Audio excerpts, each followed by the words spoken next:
Well, this is the oldest observatory in the state of Indiana. It's only about 40 miles west of Indianapolis. It is called McKim Observatory. It's in the town of Greencastle, and it's associated with DePauw University. It's not right on the campus of DePauw, but it's very close by. It's a small town. And they have a 9.5-inch Alvin Clark refractor. I believe it's f/15. We did get to take a look at the moon through it. And let's see. Of course, since it's a very old building, it hasn't been modernized other than the lights, I guess. But so you need to be aware there's no restroom inside. It doesn't have a disability type entrance, so you need to be able to go up a basic stairway anyway to get into the building. And they do have things on the first floor. There's quite a bit. And if you want to go upstairs to the telescope, there's a pretty narrow spiral staircase, which is really interesting. As long as you have the ability to go walk up that, it's really nice. And then when you get up to the telescope, the mount part of it, where the telescope swivels, is, I'm going to guesstimate that it's close to 10 feet above the ground.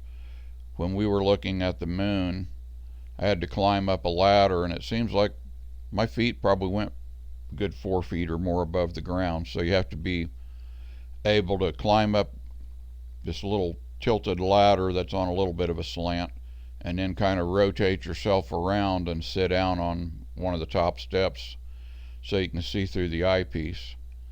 Another thing you want to be aware of if you go there, there is no parking lot. The building itself is encircled with the road, so you either park around the circle or in the neighborhood. You might have to park 2 or 3 houses away, and just make sure you don't block anybody's driveway or anything like that.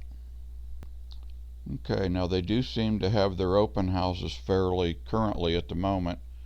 I went in December of 2025 here, so just a couple days ago, and I picked up a nice little piece of paper there. For the spring of 2026, they do have an open house scheduled, and it looks like they're planning to have at least twice a month between January and April. Right here, let's see, Friday, January 9th from 7 to 9 p.m. Friday, January 30, 7:30 to 9:30. Friday, February 13th, 7:30 to 9:30. Friday, February 27, 7:30 to 9:30. Friday, March 13th, 9 to 10. Friday, March the 27th from 8:30 to 10. And then Friday, April 24th from 9:15 to 10:15. Says they're open regardless of whether or not there's clouds, but of course I guess you should check in case they have some reason to update their stuff. So what you're looking at here is a Bailey's Astral lantern, and I'm going to show you a video where a lady there at the observatory did a little mini lecture telling us all about this. It's very interesting.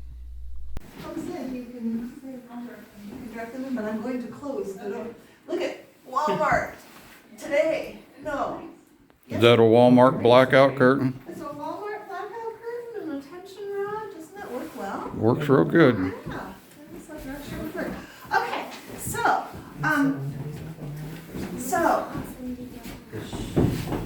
who in the room either has or knows about those cell phone apps that you just, like, you see something in the sky and you hold your cell phone up and it tells you what it is? You know about, do you have it? Yeah, my dad has it. Your dad has it, okay. But do you all know what I'm talking about? Mm-hmm. Okay, so so that they're great. I mean, they're amazing. Like, I'm like, wow, I learned the hard way. But now you just, okay. So how did you do that, though, before there were cell phones? How did they do that in 1884? They did telescopes. But how to learn the constellations? Oh. Oh, yeah. You don't have your cell phone to tell you what the constellation is. So, the first idea, there were several ideas, but a couple stand out. So somebody came up with, it was like a picture piece of cardboard. I think it was about this big, I honestly don't know. It had like a really nice drawing of the stars and the constellation lines and their names. They poked holes for the stars. So then you would go outside with this thing in one hand and a candle in the other hand. And you would go outside and hold the candle behind this so that the stars would glow and you could see the constellations. Now that doesn't sound very practical. Also, it doesn't tell you like where they are in the sky. It just shows you what they look like. Okay? So somebody else came up with something, because that was a little unwieldy. The next one of note was about the size of a shoebox. It was metal. It had one side was glass. It had a little handle on it. It looks to me like a teapot handle. I mean, just that kind of thing. There was a candle holder inside, so you could put the candle inside. And then they sold you cardboard slides that had one constellation on it. So you all know what the Big Dipper looks like. You know what the Big Dipper looks like? Okay. Well, you know what Lyra looks like. So it's She's a heart. yeah. So it would have it would have the constellation drawn on the cardboard and holes punched where the stars are. You'd slide one constellation in, put your candle in, carry it outside, and there's one constellation, but it still doesn't say where in the sky is it. Okay. So with that background, a gentleman named Franklin Bailey, who traveled around at least the upper Midwest on a lecture circuit, visiting town to town to town, and gave lectures about astronomy and other sort of natural science topics. He thought was a need for something better, so he invented this thing. We call it Bailey's Astral Lantern. I'm going to turn it, but it's written right across here, Bailey's Astral Lantern. It has glass on this side. It has paper. And you can see that there's stars on it. You're close enough to see that there's stars. Okay, it has paper scrolls on two sides. Yeah. And then here's the other glass side. Here. Okay. And in a minute, we're going to turn off the lights. Yeah. And you can see. So this can be set for any hour of the night, any day of the year. I don't know how to do that yet. We just had a discussion in the last group talking about this. We think we see how to set it for different latitudes, so that's possible. But what would happen, and I don't think this would be like you wouldn't just by yourself take it, it's still a little big. It had a kerosene lantern inside. I've got an LED in it. Kerosene lantern did not seem like a good idea. Yeah. But you can imagine, and when I turn off the lights and you can see it glowing, that you could all stand outside and you could be behind me and I would hold it up and I'd say, okay, we're facing north. And you see over here on the lantern, the Big Dipper's over here. And then you could see in the sky, if I had it set up to match the sky, you could just go from this out to the sky. You can see the Little Dippers over here, Cassiopeia's over here. And then when we got all the northern sky, we'd turn around and face east. And I'd rotate the lantern and hold up the east side and say, okay, looking over in the east, we can see this and this and this. Much better than these other two things. Okay? So let me turn off the lights. And so you might want to walk around on the side while the lights are still on before it gets dark, because you got to be close to see it. So come on around. I want you to tuck your chair and so nobody trips on the chair. Tuck the chair in, Clara. Tuck the chair in. Tuck your chair in. There you go. See? Come around and get close. Hi, Lila. When everybody, you can get close. Yeah. Okay, we'll get close. Get close. And it does take a nice photograph, but you gotta turn your flash off if you want to photograph it. So let's see if my blackout curtain really works. Oh, I gotta turn off the lantern slides. Hang on. I'm gonna sneak around in front of you, gentlemen. And turn that up. Somewhere there's a button. You go find one of the buttons to turn off. No, she's got, it's one of those buttons you find and just Changing the colors, move over. There we go. I had 3 buttons on it. I was expecting 1. No. Okay, so can you see it now? Giraffe. I see a giraffe, a jaguar, You can go up and look at it, Layla, if you want. and Better to get close. snake. Do you want to go look really close? Is this an original or a reproduction? No, this is the original. Bailey patented this in 1881. I see a I'm assuming it was original equipment here at the observatory, since the observatory was constructed in 84 and completed in 85. And it was I see originally an built, upside down bear. the purpose of the observatory was both for research and for teaching, which I take it from the way they talked about that was kind of unusual. That was like, there was some comment like, well, it remains to be seen how well it can serve both those purposes. Very well, as it turns out. So it just seems, since it was being marketed in the early 1800s, I think it's probably Here, do you guys want to switch Lila? just out from the Lyra, I think your observatory. name is. Lila, not Lila. Honey, her name is Lyra. So, I think 200-ish. Not Here, I bet this is many. what Probably valuable.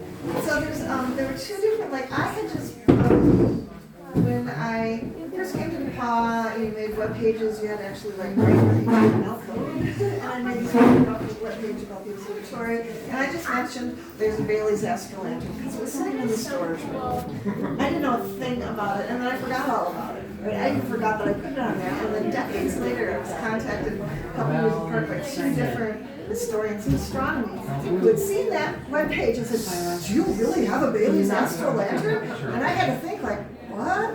And then go, oh gosh, yeah, we still do have it. You know? And I put them in touch, and they worked together and wrote a definitive paper on the life and works of Franklin Bailey, and much of it is about the Astral lantern. I can't hold you up on this. So that's where I get the number that they're estimating he sold about 200 of them. He was hoping to get rich. He did not. When we go to the library, we need And to so it's about this Bailey's yeah. We don't know how many there are. Not many. Or look it up on, It's pretty find cool. that. I think there's just a Yeah. Wait, there's like Yeah, numbers. and they have, I think, one of McKim's, Wait, McKim had 2 and telescopes, and I think No, they had one of them. Really? And then I think the other one went to Butler, but I don't think Butler still has it. I have to trace that down. There's like, you start investigating, you go in all these directions. And things, but yeah, I'm pretty sure Hanover has one of them. They either have, they have something from the observatory. That's okay. That's okay. All right, if you're done with it in the dark, or when you get done with it in the dark, Yeah, this is not quite done. Okay, yeah, whenever you guys are. It was built by Jerry from Peeler Art Center. I asked him to build it for me. He came out, looked at the observatory. I just said I wanted it about so tall, I want it to rotate, and I need to have a top that I can get in to change the lantern. And so if you go back out, you'll notice that this matches the woodwork on the stairwell. Yeah, that's great. And the chronograph in the main room, just the way the structure of the case is, it parallels that. Great. This material is like the material on the table. Yeah, isn't it, like, I think the case is more Yeah, it's very Yeah, pretty. it's I amazing. can still see some of the animals. Yeah, you can still see them, but it's so much prettier when it's dark. It is, yeah. Yeah, so that's our Bailey's Astral lantern. Love it. It's That's going great. to, as you see, the paper scrolls are very tattered and torn. And after tonight, it's going to a restoration specialist in Indianapolis, because she is going to restore the scrolls. And then we're going to get a reproduction of the scrolls. The reproduction will go on the lantern out here. And she's building me an archival case to put the restored scrolls in, and they'll go into our archives. Yeah. I mean, there's probably a whole interesting history of the artwork that's done for the constellations and star fields that I haven't approached yet. And what was this called again? The, Bailey's Astral Lantern. yeah, I thought like it was on it, but I didn't. Yeah, I it's can on barely this. see it now, huh? Well, it's on. You gotta rotate it around. It's a Wonderful Life Bailey. I kind of remember association there. Yeah, it's on here. I mean, this is kind of pretty the way it's written on Oh, here. okay, maybe I'll try to snap a picture of it. Yeah, it's good.